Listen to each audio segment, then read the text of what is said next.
Hey there, fellow travelers. Welcome to the Tolkien Road, episode 386. In this bonus episode of Do Not Be Hasty, we'll conclude our jaunt through the prologue to The Lord of the Rings by exploring the sections of the Finding of the Ring and Note on Shire Records. However, before we begin, I'd like to give a double up air five to our amazing fellowship. Stick 'em up, fellowship. 3, 2, 1. Whoopsht. Very nice. Special thanks to this episode's executive producers, Caitlin of Tea with Tolkien, John R., KG, Saber Systems, and Jeremy D.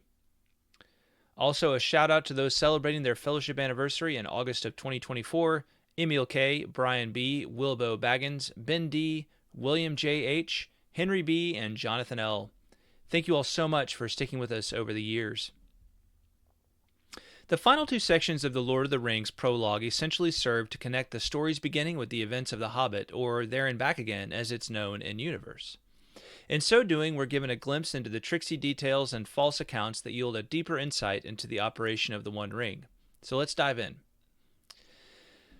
The fourth section of the prologue essentially retells in short form Bilbo's adventures from The Hobbit, but the devil, or perhaps Sauron, is in the details this time around. So let me go ahead and read this opening paragraph here. As is told in The Hobbit, there came one day to Bilbo's door the great wizard, Gandalf the Grey, and 13 dwarves with him. None other, indeed, than Thorin Oakenshield, descendant of kings, and his 12 companions in exile. With them he set out, to his own lasting astonishment, on a morning of April, it being the year 1341 Shire reckoning, on a quest of great treasure, the dwarf hordes of the kings under the mountain beneath Erebor and Dale, far off in the east. The quest was successful, and the dragon that guarded the hoard was destroyed. Yet, though before all was won, the battle of 5 armies was fought, and Thorin was slain, and many deeds of renown were done. The matter would scarcely have concerned later history, or earned more than a note in the long annals of the Third Age, but for an accident by the way. The party was assailed by orcs in a high pass of the Misty Mountains as they went towards Wilderland, and so it happened that Bilbo was lost for a while in the black orc mines deep under the mountains, and there, as he groped in vain in the dark, he put his hand on a ring lying on the floor of a tunnel. He put it in his pocket. It seemed then like mere luck. All right. So the matter would scarcely have concerned later history, but for an accident, by the way, and that is the finding of the ring. The ring is the key thing that allowed Tolkien to really kind of find his grip when he was writing this sequel to The Hobbit that would eventually become Lord of the Rings, how he would connect it not only with that story, the original Hobbit, but also with the greater, broader legendarium. He, of course, made little connections. Elrond and Rivendell show up briefly. The necromancer, who later becomes Sauron, shows up in passing. So there are connections with the broader history within The Hobbit, but they're kind of like little glimpses. But it's the ring that really allowed Tolkien to make a broader and much larger connection, and that the latter history of the legendarium kind of spins out from, right? So the finding of the ring, it seemed like mere luck at the time, but the authorities differ on this key question of, was Bilbo's kind of key question a question or a riddle? It seems like something silly to consider, but remember, hobbits are rule followers. They tend to abide by custom. But just coming back to that notion of the finding of the ring being mere luck, it seemed like luck at the time. It is kind of a providential stroke, as far as like what's involved with him finding this ring at that particular time. It's interesting to consider in light of, the whole question of, does the ring have its sort of own will that it's exerting, right, on throughout the story? And I think the answer is yes. But on one hand, it seems that Bilbo finds it perhaps because the ring wants to get away, it wants to get out and somehow back to its master. But the fact that Bilbo finds it specifically, so the ring wants someone to find it to bring it out from under the Misty Mountains after all these centuries. But the ring's will is not the only will in play. That there are perhaps other wills that are exerting influence on the whole situation. And when Bilbo finds it, it's very much intentional, because that a hobbit should find it, because a hobbit is not the same as perhaps a man or even an elf finding the ring. So I won't spend too much time kind of getting into the details of paragraphs 1 through 7 here. It's a pretty, faithful retelling of what's told in The Hobbit. Gollum, of course, realizes that Bilbo has the ring now and accuses him of being a thief, even as Bilbo escapes with his life and the ring. And this recounts the essential details of the affair, but it's the next few paragraphs that are most important to the narrative of The Lord of the Rings. In paragraph 8, we find that Bilbo's version of the story that we, maybe become aware of later on, that we become aware of from The Hobbit. This was not the story as Bilbo first told it. Bilbo claimed Gollum gave the ring to him as a present for winning the game, or rather that he had earned it. All right, so let's read this paragraph here. Now it is a curious fact that this is not the story as Bilbo first told it to his companions. To them his account was that Gollum had promised to give him a present if he won the game. But when Gollum went to fetch it from his island, he found the treasure was gone, a magic ring which had been given to him long ago on his birthday.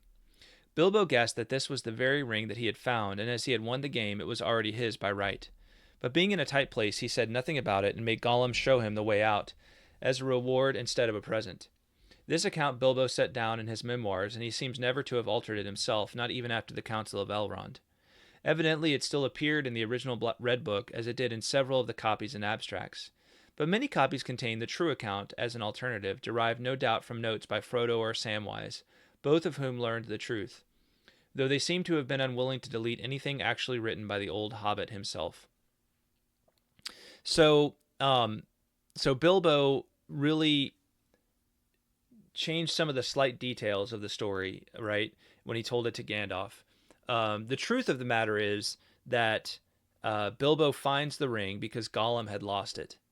And he then gets away with the ring, and the ring actually helps him escape from Gollum when Gollum kind of goes into his murderous sort of rage. But Bilbo tweaked the events of the story in a really curious way to make it seem as if Gollum had actually agreed to give him the ring if he'd won the game, right? If he'd won the game. That this was the present that Gollum was going to give him if he won the game. So why would Bilbo do this? Well, it seems to me that Bilbo wanted to put his claim to the ring beyond any doubt, that there would be no sort of shadow, if you will, of a doubt as far as his rightful claim to the ring. It's interesting to consider in light of what we know the ring can do to the minds of those who possess it or who are near it.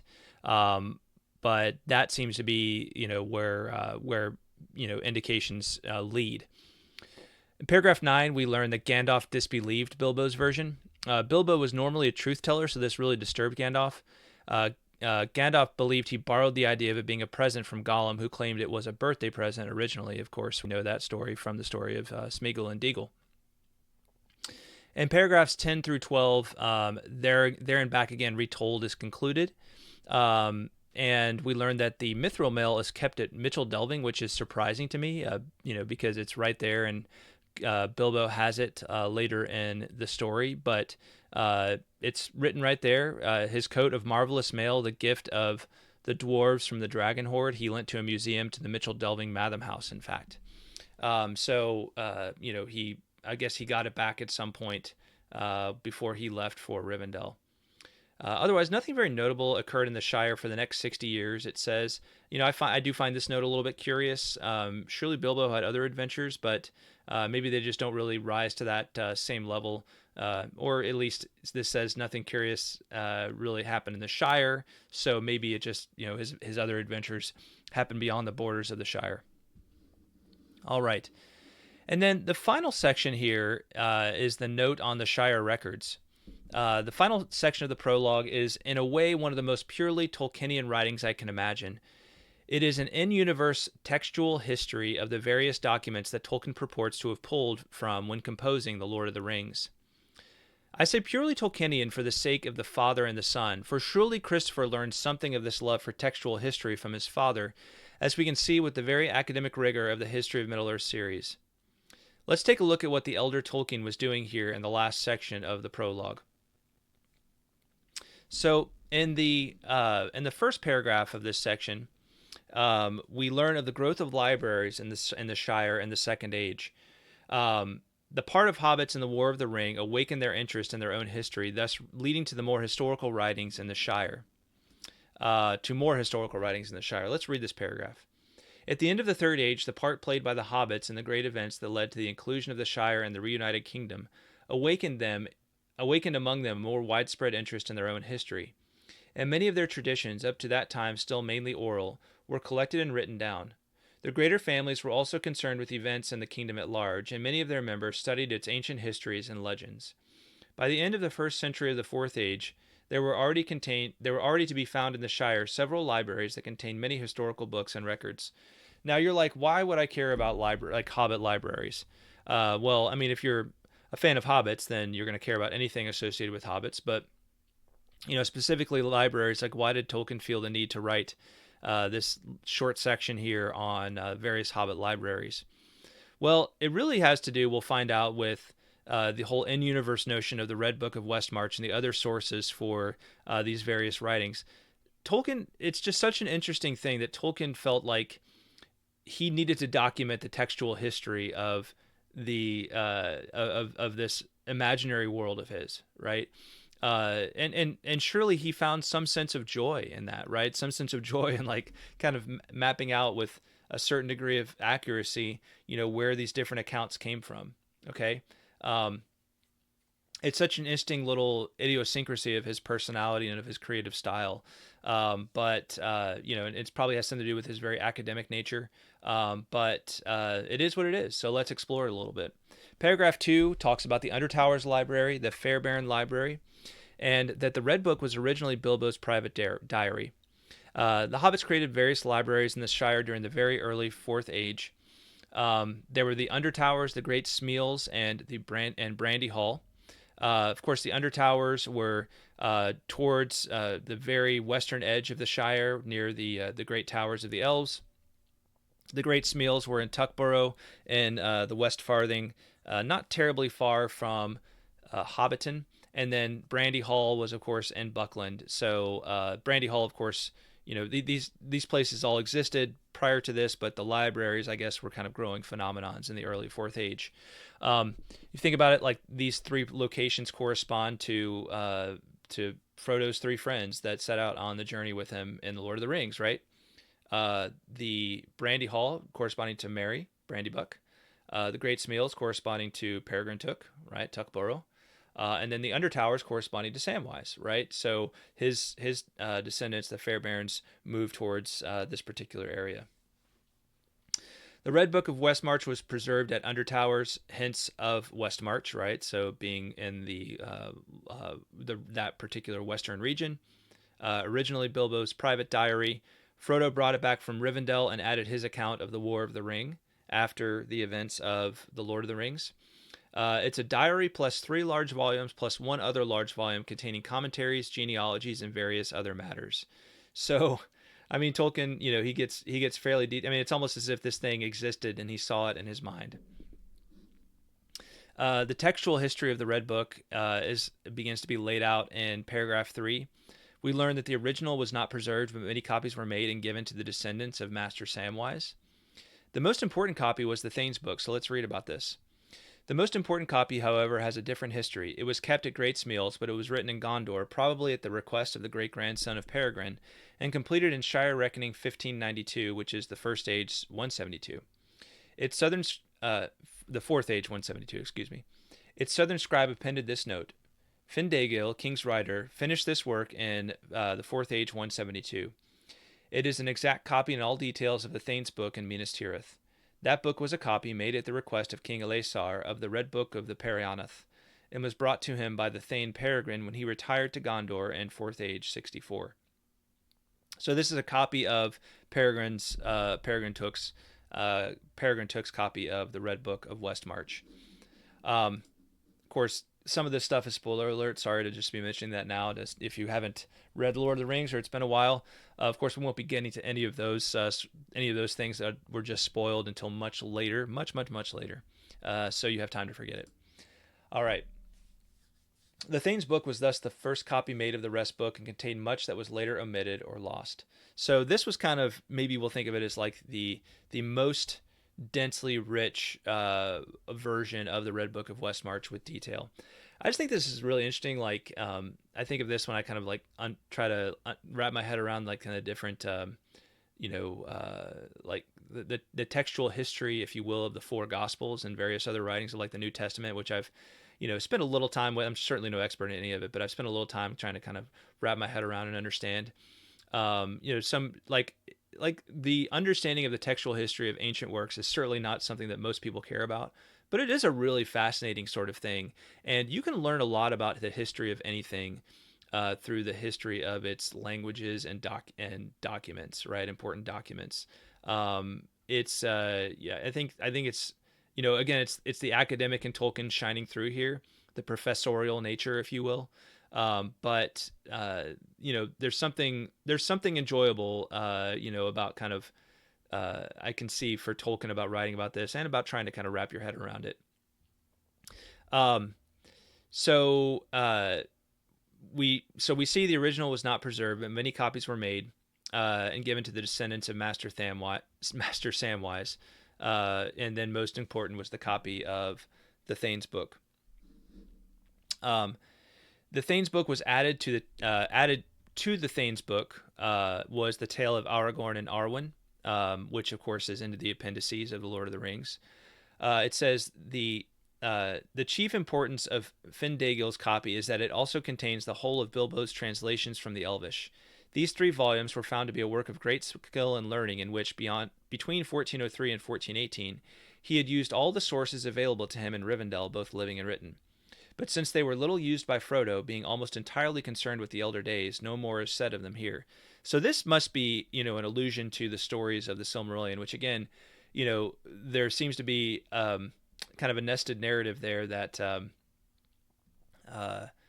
that Bilbo, perhaps during his stay in Rivendell, had kind of brought forward and documented these stories of the elder days that we now have from the Silmarillion. So, I've thought about in the past, like the whole idea of kind of a frame narrative for the Silmarillion, making it a little more accessible.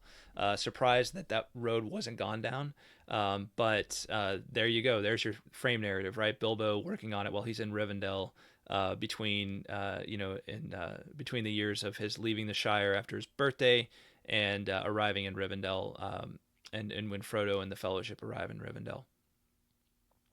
Paragraph 5 deals with Merry and Pippin's copies.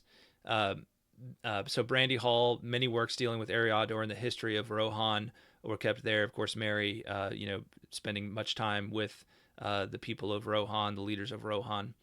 And then Merry wrote the Herblore of the Shire and the Reckoning of Years. The Herblore of the Shire, of course, being what we read from for concerning pipeweed in the last episode. Finally, in Great Smeals, Peregrine didn't write the volumes there, but collected writings from other sources. He collected materials recounting the history of Númenor and the arising of Sauron. So you can kind of think of like Akalabath and of the Rings of Power in the Third Age. That's where those sources come from. So Bilbo, Rivendell, Silmarillion, Akalabath, and of the Rings of Power in the Third Age, compiled by Peregrine. Their origin maybe is a little more mysterious than that. In Great Smeals. And then it says he probably put together the tale of years, which is of course all of the different events, kind of the timetable of everything that happened. Merry helped probably obtained assistance from Rivendell, and Celeborn was likely the last figure from the elder days to pass over the seas. It says towards the end here. All right. Well, in these final sections of the prologue, we see Tolkien's universe building in full effect. Only someone this obsessed with the details of how things came to be known on a fictional level could create a work like The Lord of the Rings. In the next episode, Greta and I will resume our journey through the shadow of the past. Well, I hope you enjoyed this episode. If you did, please consider supporting us in one or all of the following ways. First, join the Fellowship of the Road by visiting patreon.com/Tolkien Road. When you join the Fellowship of the Road, it helps us to keep on evering on and lands you some cool perks along the way. Learn more at patreon.com/Tolkien Road. Second, if you're watching, hit that like button. Don't forget to subscribe and let us know what's on your mind in the comments below. Finally, subscribe, rate, and review us on iTunes or the platform of your choice. If you are a 5-star fan of the Tolkien Road, you can really help us out by heading over to iTunes or your preferred source for the show and dropping us a rating and review. When you do that, it helps get the word out about the Tolkien Road, which helps us to keep on evering on. As always, keep the correspondence coming. We'll do our best to respond to you somehow and at some point. With Do Not Be Hasty, we'll let the mail pile up and then do a big mailbag episode at the end of each chapter. While we can't promise you that your mail will be read on air, you miss 100% of the shots you don't take, so drop those comments and send those emails. Finally, don't forget to stop by TrueMistPress.com for great merch like super stylin' and comfy Tolkien Road t-shirts, Two Trees camper mugs, and signed copies of my books, Tolkien's Requiem and Tolkien's Overture. Once again, that's TrueMistPress.com. Thanks so much for supporting our work with your purchase. To close, as always, I'd like to thank our amazing fellowship. I know all of you half as well as I should like, and I thanked less than half of you half as well as you deserve. Special thanks to the following: John R., Caitlin of Tea with Tolkien, KG, Melkor27, Saber Systems, Jeremy D., Emilio P., Jonathan D., Richard K., Paul D., Julia, Wordy, Chris B., 2or91, Carolyn S., Emil K., Brian O. II, Jonathan R., Matthew W., Daniel D., Harrison C., Jason C., Seb M., Wilbo Baggins, Ms. Anonymous, Andrew T., Redhawk, Shannon S., Brian O. I, Zeke F., James L., Chris L., Aja V., Ish of the Hammer, Teresa C., David of Pints with Jack, and Eric B. Finally, thanks to all for watching and our listening. Until next time, the road goes ever on. Bye-bye, everybody.